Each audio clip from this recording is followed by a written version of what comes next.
Hello, beautiful souls, and welcome to another episode. I am Elsa. I am a Reiki master, a spiritual life coach, a business coach, a student, and everything in between. Today, we're going to talk about my favorite thing, which is boundaries. I know I talk about this a lot, but it's because I really think that it's important to have these conversations about boundaries. And today, we are going to talk about boundaries and close friendships and family, because those are the most difficult boundaries. So, this won't be a long episode, but I do really want to touch on it because I've been noticing that this is something that it's kind of coming up a lot at this. And I think it comes up a lot, as we transition through seasons, as we transition through times of the year, because as we are transitioning through seasons, we are transitioning through life, whether we realize it or not. Also, please let me know in the comments how I sound. The last episode that I did, the sound came off a little weird. Excuse me. My allergies are acting up. So between those two things, it didn't sound quite right. So please, please, please let me know if it doesn't sound great. So back to what I was saying. So let's talk some more about boundaries and family relationships. And I want to touch on why boundaries in those familial type of relationships are so difficult. And it's because we have been, whether we like to say it or admit it or not, we've kind of been groomed from childhood of what is acceptable and what's not acceptable. And even when we have really great boundaries, even when our caregivers, our parents, our grandparents, our family members, our loved ones in our life teach us to have those really good boundaries as children, those boundaries don't always follow through with them. Our parents always teach us, our family members always teach us to have good boundaries outside of the home, but they tend to walk all over your boundaries. And it's not necessarily because they're trying to be toxic or they're trying to walk all over your boundaries. It comes from a place of love most of the time. I'm not going to say all the time, but most of the time. But the problem is, as you get older, as you start to grow, as you develop, as you experience life, those boundaries need to change because you are changing.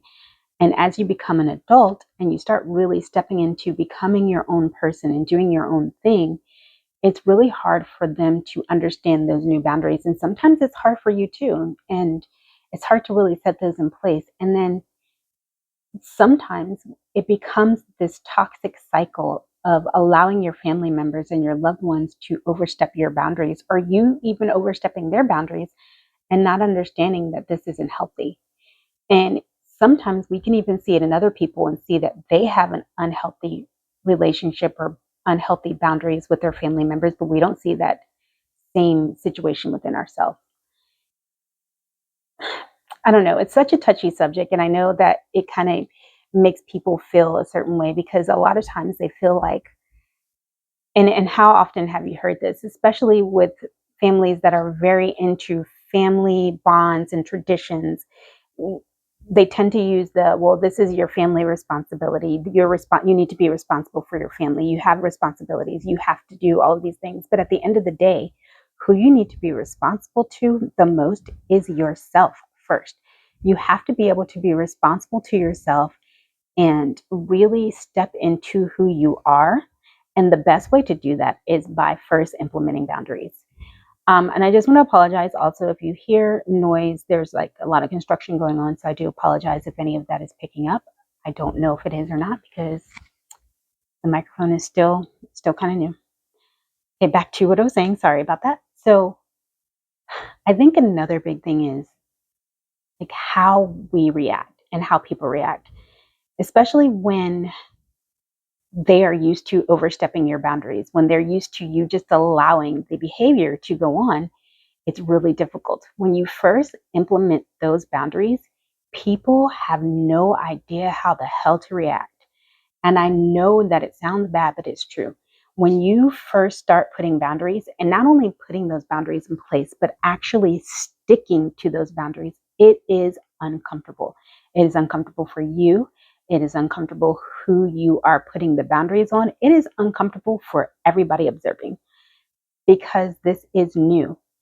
And at first, they are going to try to step all over your boundaries. They are going to try to push you to your limit because that is what they are used to. And to them, you are being defiant. You are it's a personal attack against them in a way, even though it's not. It's just you stepping into your power and becoming more comfortable with who you are and being, you know, speaking your voice and finding yourself and being the real version of you and being authentic to yourself. But to them, it is a personal attack, because why on earth would you set boundaries with me? That is the way that they see it. Why would you set boundaries with me? Why would you tell me that I can't do this thing that I've always done? And then now, why are you also sticking to that? And just be mindful that for a while, it is going to be a game of tug of war. It is going to be push and pull. It's going to be a lot of pushback on your boundaries. But if you continue to stick to those boundaries, if you continue to say, this is what I will not accept, this is what I will accept, this is okay, this is not okay, that eventually everybody will fall into place. And it will be very clear to you where you need to implement more boundaries, where you maybe need to step back, or where everything is fine. But what's going to happen is people are going to fall into some very clear categories once you do this. The first category is going to be the easy one. Those are going to be the people that understand that you're implementing boundaries, understand what that means, and they understand that it is definitely you doing what is comfortable to you, and they will respect your boundaries because they also have good boundaries. Then you're going to have the people who give you a little pushback. This is category 2. They give you a little pushback at the beginning. It's uncomfortable. It's new. They don't really know how to take it. And maybe they'll try you a couple of times. They'll test your boundaries. They'll test your limits. They'll see what they can get away with. But once they realize that you are absolutely 110% serious about this, they won't test your boundaries anymore. They'll respect your boundaries, and they will start allowing you that space to become who you need to be, or just be who you need to be without overstepping. And then we have category 3, and this is the really hard one. And these are the people who are not going to respect your boundaries no matter how much you do, no matter what you say. And these are the people that you're going to have to probably put some more boundaries on. And I know it sounds maybe a little counterproductive, right? Or like, why would you want to put more boundaries on someone who isn't respecting your boundaries? That's exactly what you need to do. And I know it's going to be hard. It sounds hard. It sounds difficult. It sounds uncomfortable, and it's going to be all of those things and so much more. But you have to make it clear to them that you will not take anything less than respecting your boundaries. And when you see that these are the type of people that you are dealing with, sometimes you realize there are some other hard decisions that you have to make, which means stepping back for a while. And this is where you get to the point where you see people are in less contact with their family, or they're very firm. They limit the amount of interaction that they have with their family members or friends or loved ones. And sometimes you even see people go into no contact for a while, for a small amount of time, a longer amount of time, and sometimes it's prolonged to no contact. And I think a lot of people don't understand. They think that no contact, again, is like a personal attack, but what they don't understand is no contact or limited contact is your way of protecting yourself.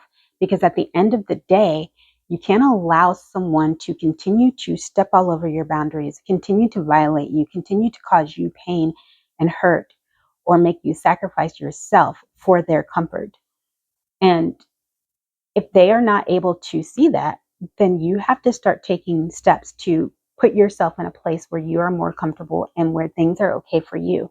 And sometimes that means putting those boundaries into place, really sticking firm to them, and seeing that someone continues to violate them. And then at that point, you need to decide, do I implement a couple more boundaries, or do I take a step back? Normally, that's where we would implement a few more boundaries and say, okay, well, if you're not going to respect this boundary, then I'm going to do this, and that is my boundary. This is what I'm going to do. If I come to your house and I say, hey, don't do this, or we have an interaction with each other or meet with each other, and I say, hey, don't do this, then at that moment in time, I'm going to leave the situation, because I am no longer comfortable in that situation because you're not respecting my boundaries. And that is the first step. And at that point, they will either learn their lesson, or they will give you more pushback. And eventually it will get to the point where you start taking steps backwards and taking more steps backwards. And maybe for a while, you will have to go no contact. And after you initially go no contact, this is the hard part. This is the really hard part. Sometimes you will decide, okay, let's see if they've learned their lesson. And then you start, letting them back in your life slowly and seeing what happens. And at that point, they've either learned the lesson and they learn to respect your boundaries, or you go back into no contact. And unfortunately, sometimes we get into this prolonged no contact because we have to respect who we are so that other people respect who you are. This is that moment of you have to show people how to treat you, but you also have to show people what you are willing to take, how much you are willing to take. Because at the end of the day, when someone who continuously oversteps your boundaries and disregards your boundaries, they don't respect you as a person. And they have to either be taught to respect you, or they have to learn to respect you, or they have to learn to deal with your absence in their life. I know I hate it too, but it's just the way it is. And, this is why I talk about this all the time, because you cannot grow. You cannot become a better person. You cannot move forward. You get stuck in this cycle if you continue to live in this space where someone is always overstepping your boundaries, because you are not allowed to be your true, authentic self if someone is always stepping on you. And I want you to look at that and think about how boundaries, and reframe how you see boundaries. Because when someone is disrespecting your boundaries, they are disrespecting you and stepping on you and trying to keep you in a space. Whether they mean it from a place of love, whether they are trying to help you, or if they really do mean you harm, it does not matter, because at the end of the day, it is harmful to you. It's harmful to your progression. It is harmful to your growth. So today is day one. You have to look at your life and start implementing those boundaries.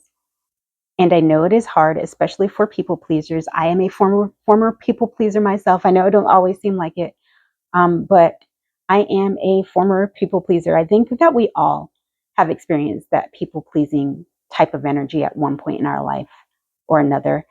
And I always like to say that we are all recovering people pleasers, because I think that we are.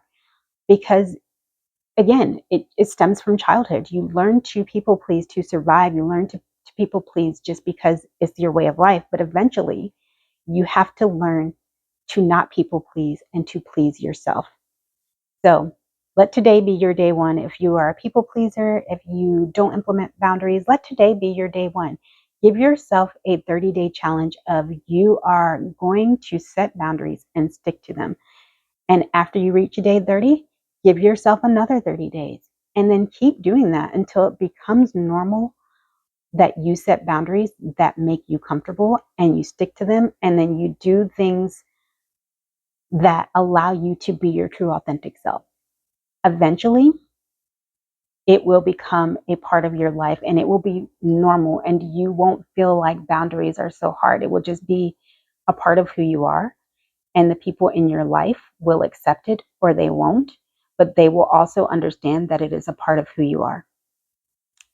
If you want to talk a little more about boundaries, please do hit me in the comments, send me a message, see how we can work together. I would love to have this conversation on a deeper level.